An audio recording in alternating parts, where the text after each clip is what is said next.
ট্রাকে করে নেওয়া হচ্ছে আলীরেজা তাংসিরির কফিন। চারদিকে হাজারো মানুষের ভিড়। তেহরানের রাজপথ যেন কানায় কানায় পূর্ণ। 2018 সাল থেকে দায়িত্ব পালন করা অভিজ্ঞ নৌ কমান্ডার আলীরেজা তাংসিরির বিদায় ইরানের সামরিক শক্তির জন্য এক বড় ধাক্কা। বুধবার হরমুজ প্রণালীর নিয়ন্ত্রণে গুরুত্বপূর্ণ ভূমিকা রাখা এই কমান্ডারের কফিন ছুঁয়ে তেহরানে প্রতিশোধের শপথ নেন সাধারণ ইরানিরা। আমরা শক্তভাবে দাঁড়িয়ে আছি।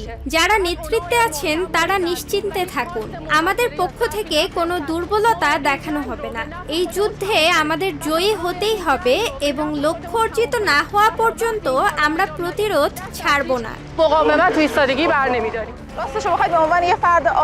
সত্যি বলতে আমি কোনো যুদ্ধবিরতি চাই না। আমি চাই আমাদের নেতা, আমাদের কমান্ডার এবং সব শিশু ও তরুণদের হত্যার জন্য আমরা যতটা সম্ভব কঠোর প্রতিশোধ নেব।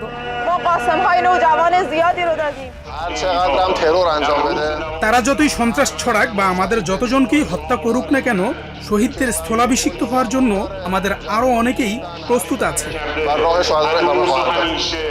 তবে যুদ্ধবিরতি স্বাগত জানাতেও প্রস্তুত ইরানিরা। সেক্ষেত্রে দেশটির সর্বোচ্চ নেতার দেয়া শর্ত মেনে শত্রুপক্ষকে রাজি হতে হবে বলে মত দেন তারা।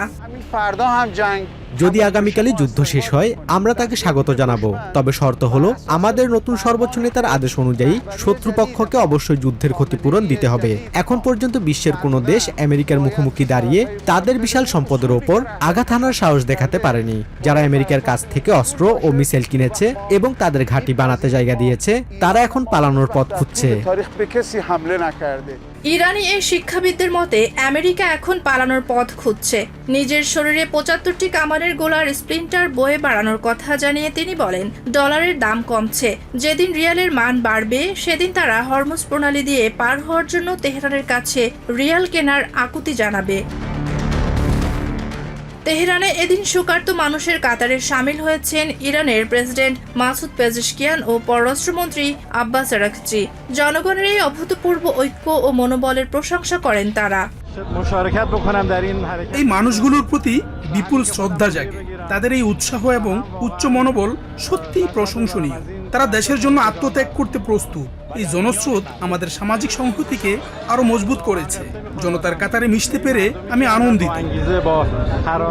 এদিকে প্রেসিডেন্ট ডোনাল্ড ট্রাম্প দাবি করেছেন ইরানের নতুন সর্বোচ্চ নেতা মুস্তফা খামেনি যুদ্ধবিরতির প্রস্তাব দিয়েছেন। তবে ট্রাম্প সাফ জানিয়ে দিয়েছেন হরমুজ প্রণালী উন্মুক্ত না হওয়া পর্যন্ত ইরানকে ধ্বংস করার অভিযান থামাবে না।